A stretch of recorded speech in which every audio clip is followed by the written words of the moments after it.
नमस्कार, मी विद्या स्वागत करते आपल्या सर्वांचे माझ्या चॅनलमध्ये। आता बघा, आपल्याला काल अमावस्या होती, अमावस्या संपली तसं आपल्याला पौष महिना संपलेला आहे आणि आता सुरुवात होत आहे ती माघ महिन्यांची।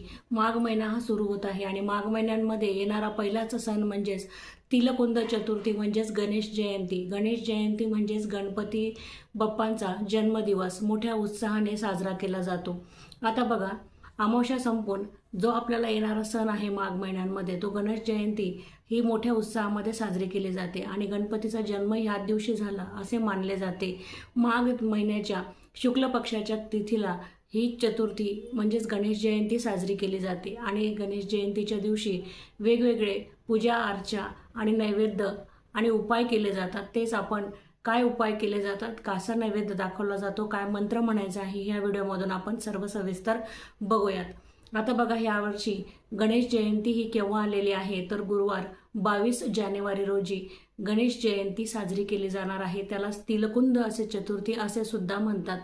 तिलकुंद चतुर्थी असे का तर बघा, हिवाळ्यामध्ये थंडीचे दिवस असतात आणि तीळ ही उष्णता निर्माण करणारी आहे, त्याच्यामुळे तिळाला अत्यंत महत्त्वाचे स्थान आहे आणि थंडी असल्यामुळे गणपती बाप्पाला सुद्धा ह्या दिवसाचेच पदार्थ दाखवले जातात।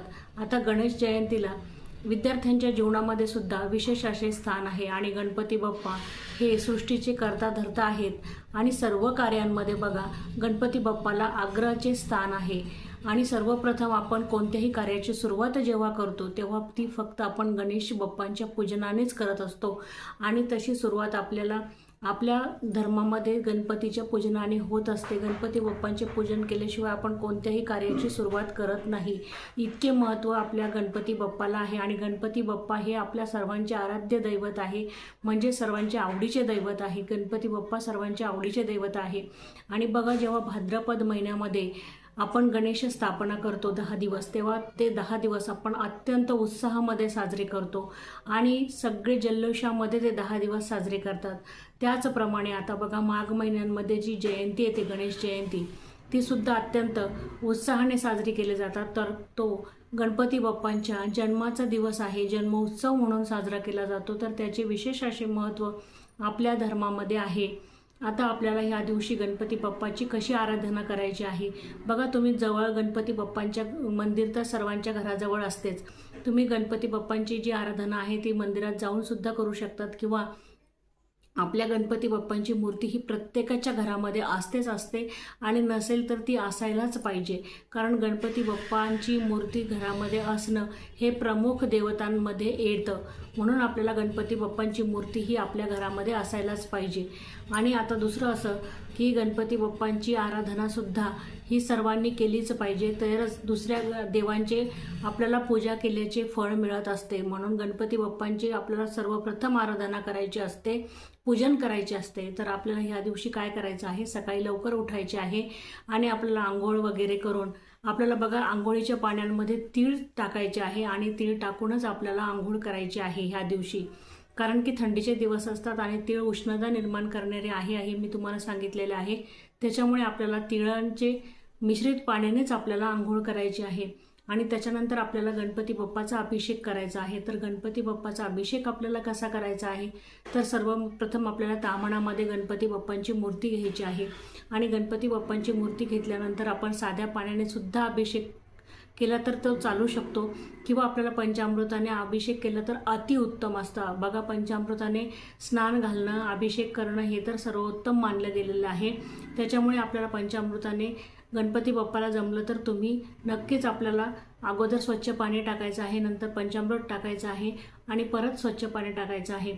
आणि अभिषेक करताना बघा, आपल्याला सर्वात सोपा मंत्र जो आहे तो कोणता म्हणायचा आहे तर ओम गण गणपतेय नमः, ओम गण गणपतेय नमः ह्या मंत्राचा जप आपल्याला करायचा आहे। नाहीतर अभिषेक करताना तुम्ही गणपती अथर्व शीर्ष सुद्धा म्हणू शकतात। फलश्रुती म्हणायची आवश्यकता नाही म्हटली तरी तुम्ही चालू शकतं, नाही म्हटली तरी चालू शकतं, परंतु गणपती अथर्व शीर्षाला अत्यंत महत्त्वाचे स्थान असल्यामुळे गणपती बाप्पाचे अथर्व शीर्ष आपल्याला पठण करायचे आहे आणि गणपती अथर्व शीर्षम पठण करायचे केल्यानंतरच आपल्याला अभिषेक करायचा आहे. नाहीतर ओम गण गणपतये नमः हा साध्या मंत्राचा जपसुद्धा आपल्याला चालू शकतो. गणपती स्तोत्रसुद्धा आहेत. बघा, गणपतीचे वेगवेगळ्या नावांचे अष्टनाव जे आहे ते अष्टनावंसुद्धा तुम्ही गणपतीची घेऊन अभिषेक करू शकता. त्यालासुद्धा अत्यंत महत्त्वाचे स्थान आहे. आणि आपल्याला तुम्हाला जे जमेल, जे तुमच्याकडून सेवा होईल, जशी होईल, जितका वेळ तुम्हाला करता येईल, जसा वेळ असेल त्याप्रमाणे तुम्ही हे मंत्र वगैरे म्हणायचे आहे आणि गणपती बाप्पांचे पूजन अभिषेक करायचा आहे. आणि बघा, गणपती अथर्व शीर्ष म्हटल्यानंतर आपल्याला अभिषेक केला की आपल्याला जे ताम्हणामध्ये पाणी राहतं आंघोळीचा अभिषेक केलेला ते तीर्थ म्हणून घरातल्या सर्वांनी प्राशन करायचं आहे, प्रसाद म्हणून. बघा, याने आपलं चांगलंच होतं, कारण की ते अभिषेक केल्याचं पवित्र पाणी असतं. आपण त्याच्यामध्ये स्नान घालताना जे मंत्रोच्चारण करतात त्या मंत्रोच्चारणाचा सर्व सार त्याच्यामध्ये उतरतो आणि असं पवित्र जे तीर्थ असतं ते आपल्या सगळ्या घरांमध्ये आपण प्राशन करायचं असतं. आणि उरलेलं जे आहे ते तुळशी सोडून तुम्ही इतर झाडांना, पवित्र जे फुलांचे झाडं वगैरे असतात त्यांना आपण त्या टाकून द्यायचं आहे. आणि नंतर बघा, गणपती बाप्पांना हळदी कुंकू लावायचं आहे, पूजेच्या स्थानावरती ठेवायचं आहे किंवा तुम्ही सेपरेट चौरंग किंवा पाटावर ठेवले गणपतीची मूर्ती तरी चालणार आहे. आणि नंतर बघा, गणपतीची मूर्ती ही आपल्याला देवघरामध्ये किंवा पाटावरती ठेवायची आहे. आणि बघा, नंतर आपल्याला हळदी कुंकू अर्पण करायचे आहे. आता अगोदर आपल्याला आपल्याला अगोदर चंदन लावायचे आहे, नंतर हळदी कुंकू लावायचे आहे गणपती बाप्पांना.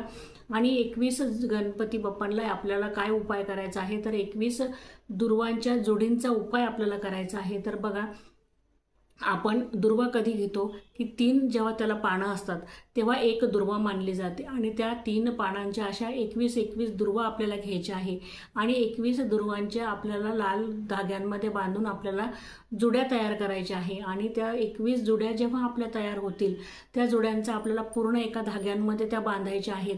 आणि त्या आपल्याला घरी किंवा जवळचं जर मंदिर असेल गणपती बाप्पाचं तर तिथे जाऊन तुम्हाला त्या गणपती बाप्पाला तो हार अर्पण करायचा आहे. याने बघा, आपल्या शिक्षणामध्ये प्रगती होते, आपल्या जीवनामध्ये प्रगती होते, कारण गणपती बाप्पा हे बुद्धीचे देवता आहे. आणि बुद्धीचे देवता आहे, आपल्या बुद्धीमध्ये नक्कीच फरक पडते. आणि ती गणपती बाप्पा हे सर्व कार्यामध्ये आपल्याला प्रगती होते आपली. आणि आपल्याला सर्व याच्यामध्ये यश मिळावं याचा आशीर्वाद गणपती बाप्पाचा आपल्याला घ्यायचा आहे. म्हणून आपल्याला हा उपाय करायचा आहे. आणि शिक्षणामध्ये सुद्धा मुलांची प्रगती होत असते, त्याच्यामुळे हा उपाय आपल्याला करायचाच आहे. तुम्ही मुलांच्या हाताने जर हा हार चढवला तर मुलांच्या हाताने तुम्ही चढवा, नाहीतर स्वतः चढवला मुलांच्या प्रगतीसाठी तरीही तुम्हाला चालू शकतो. बघा, हा हार आपल्याला अर्पण करायचा आहे. आणि हा हार आपल्याला देवाऱ्यावरती किंवा देवळामध्ये जाऊन गणपती बाप्पांचं जे मंदिर असेल तिथे जाऊन हा अर्पण करायचा आहे.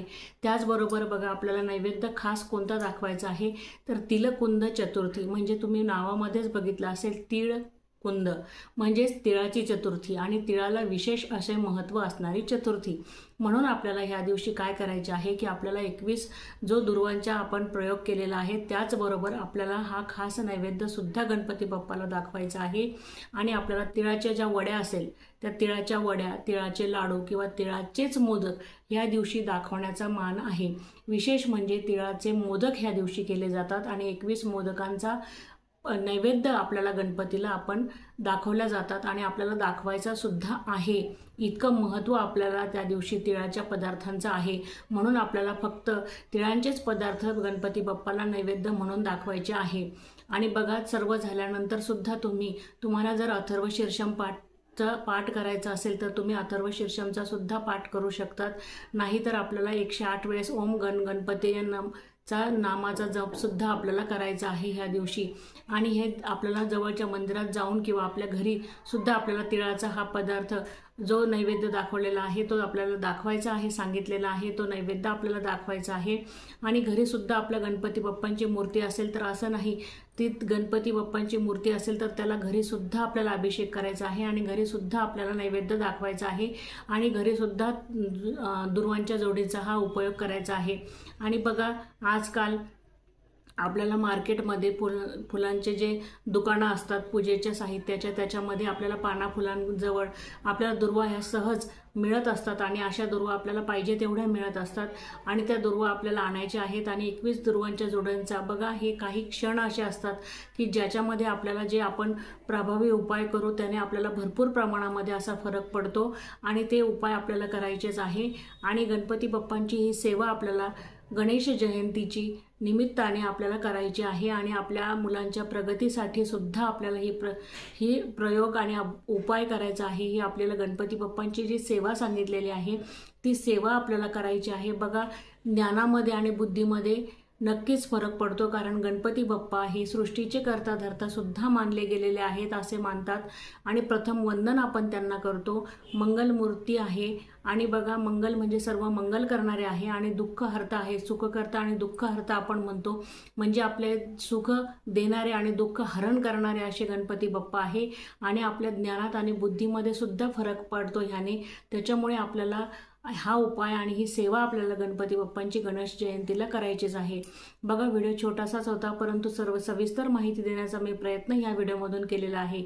तर तुम्हाला व्हिडिओ आवडला असेल तर चॅनलला लाईक आणि सबस्क्राईब नक्की करा. धन्यवाद.